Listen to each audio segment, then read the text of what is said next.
Salut, c'est Zaba, et commençons tout de suite par le numéro 10, Monte Alto.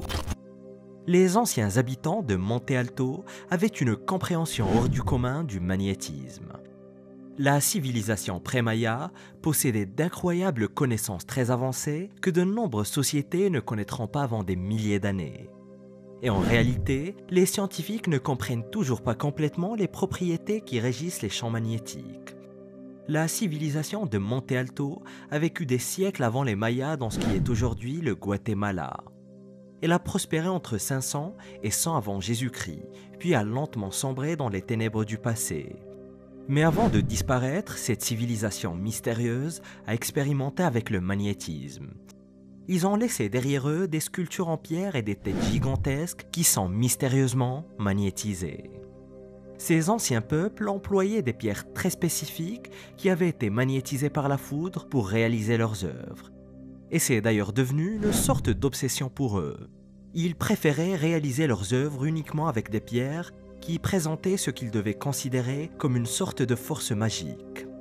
Mais les Monte Alto sont très loin d'être la seule civilisation antérieure à remarquer les particularités du magnétisme.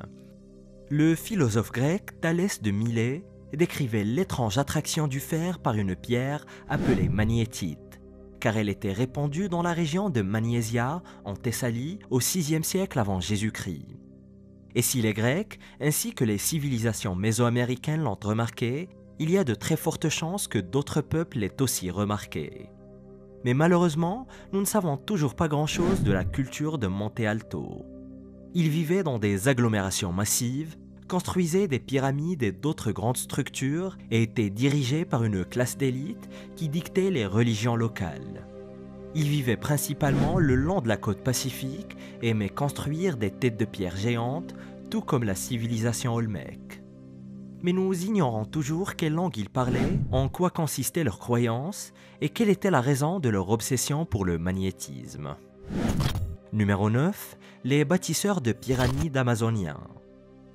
Des chercheurs de l'Institut archéologique allemand, dirigés par le célèbre scientifique Heiko Brümers, ont récemment publié dans le magazine Nature des informations choquantes sur la culture Kasarabé de la jungle amazonienne. Les archéologues ont décrit une paire de peuplements qui n'avaient jamais été observés auparavant, nommés Kotoka et Landivar. Ils ont également découvert 24 petites villes cachées sous l'épaisse canopée de la jungle amazonienne en Bolivie. Et pour ce faire, l'équipe s'est servie de technologie de LIDAR pour créer une carte tridimensionnelle du terrain. Et l'étude de cette carte leur a permis de voir tous les vestiges de structures, même ceux qui étaient enfouis sous une épaisse végétation.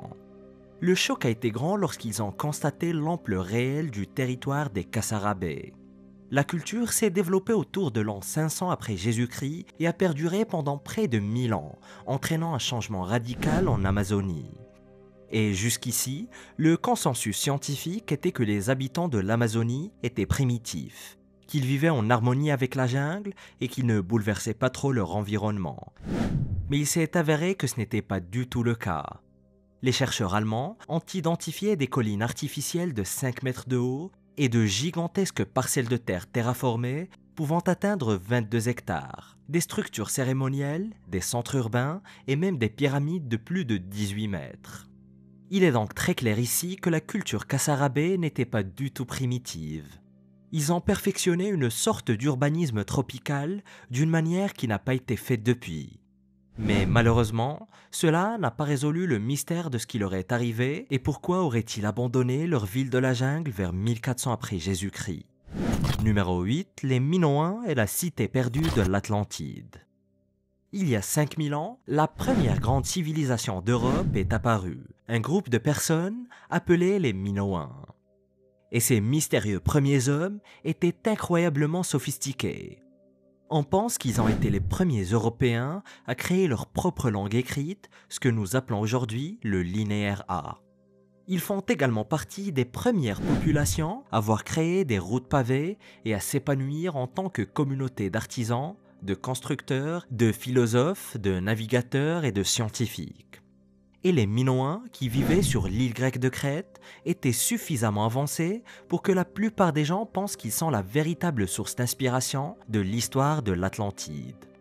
Lorsque Platon a parlé de l'Atlantide il y a plus de 2000 ans, les Minoens avaient déjà disparu pour près d'un millénaire. Et pour les Grecs de l'Antiquité, les Minoens auraient été encore plus mystérieux qu'ils ne le sont pour nous. Car les Grecs ne disposaient pas d'une archéologie et d'une science très avancée. Et nous savons aujourd'hui que vers 1600 avant Jésus-Christ, la Méditerranée a subi un cataclysme naturel.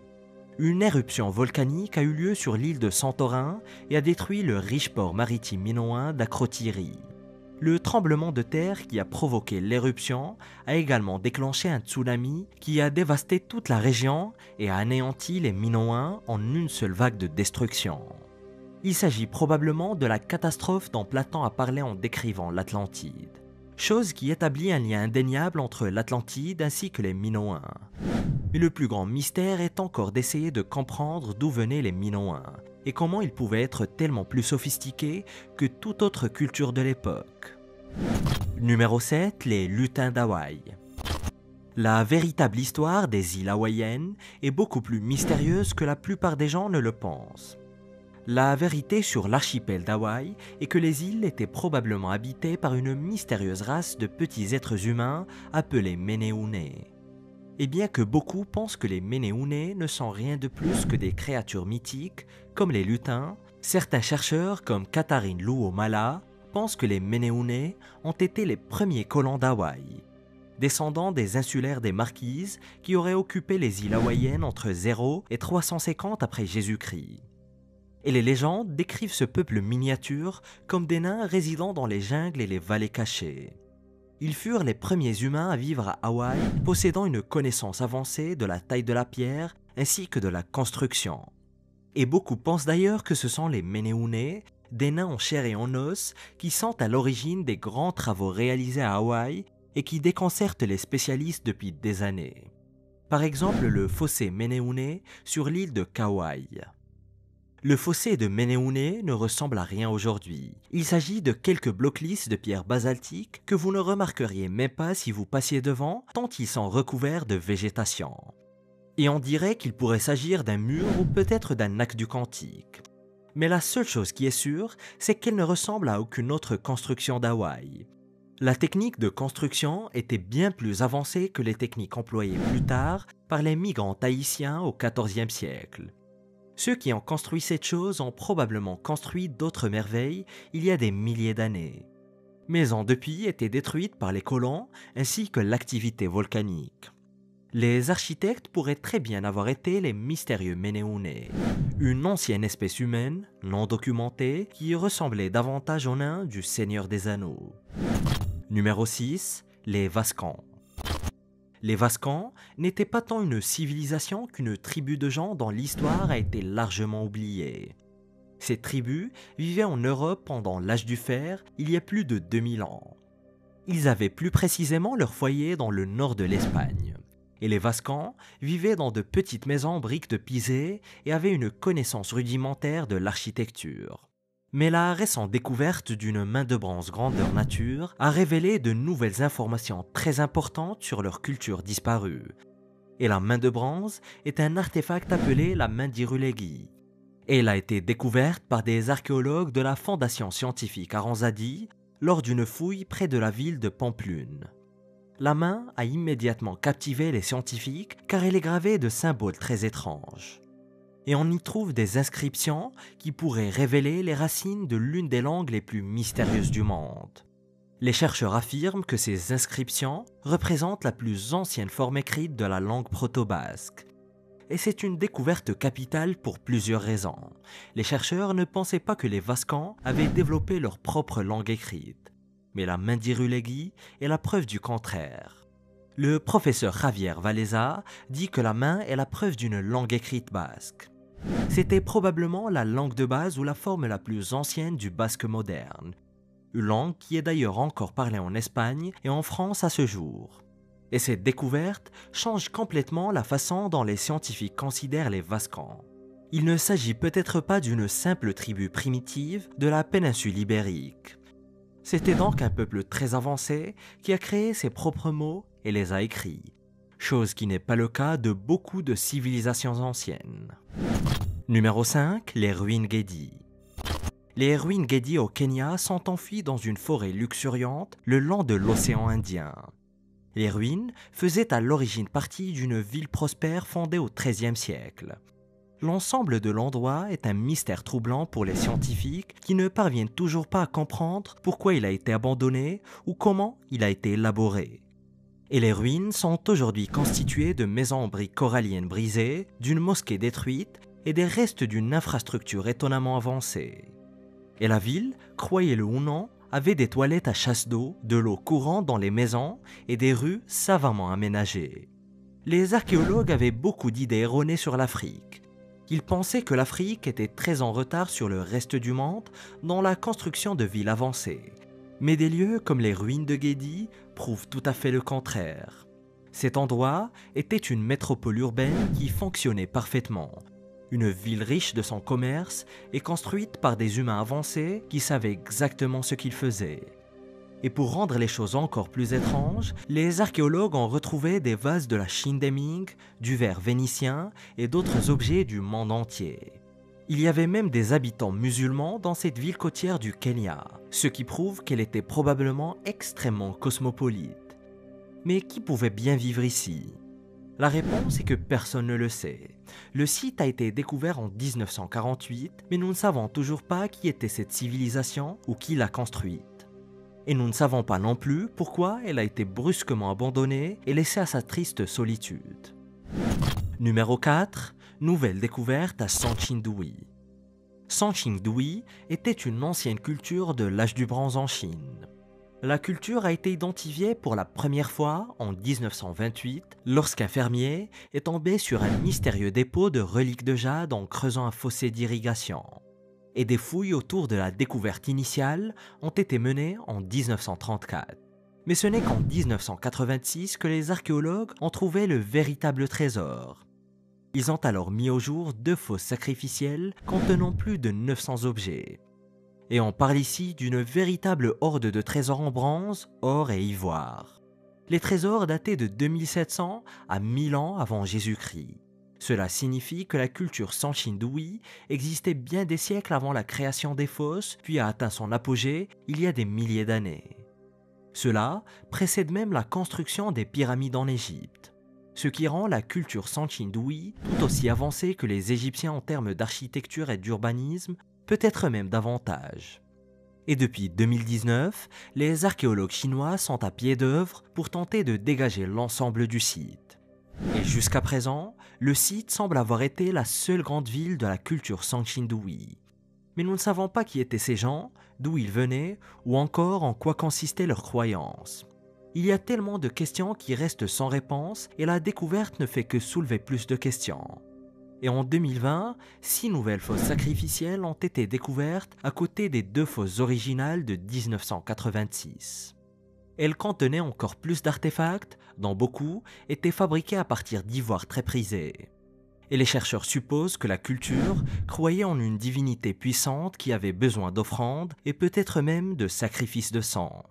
Il y a une forte probabilité que la mystérieuse culture Sanxingdui ait participé à des sacrifices humains.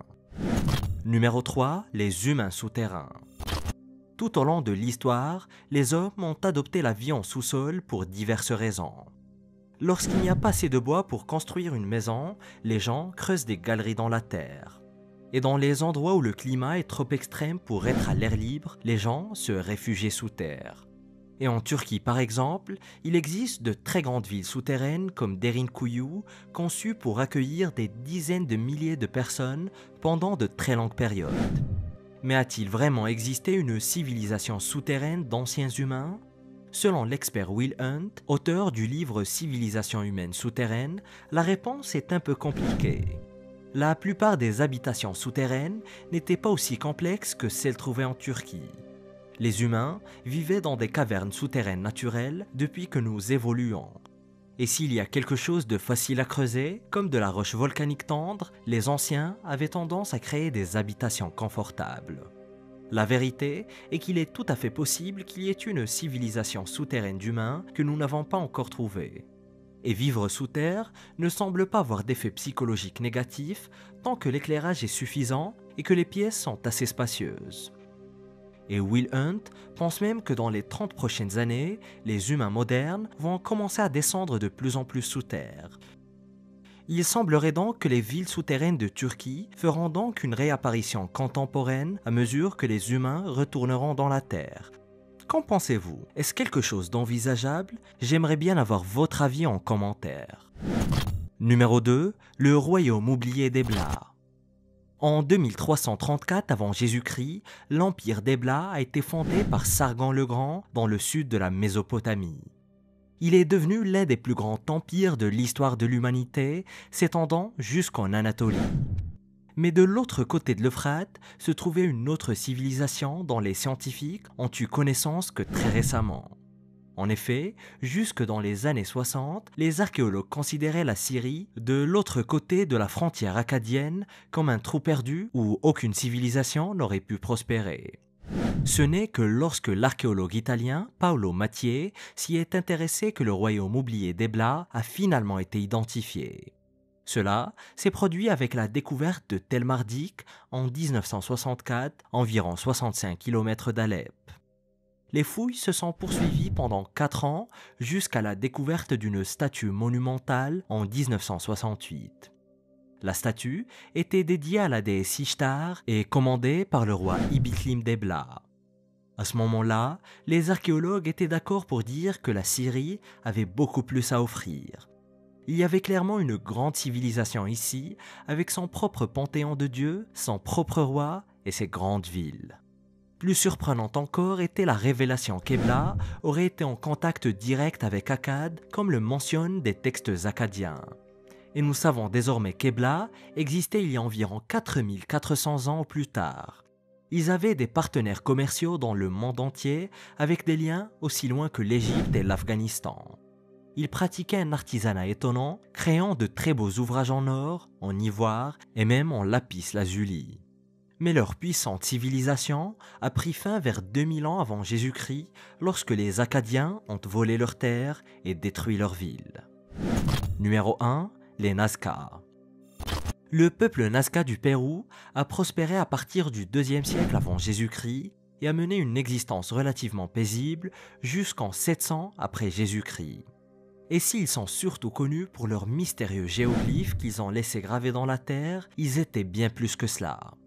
Ils fabriquaient des poteries distinctives et construisaient d'impressionnantes cités urbaines comme Kawachi et Ventilla. Ils se sont répandus dans toute la région de Nazca et étaient constitués en grande partie de chefferies.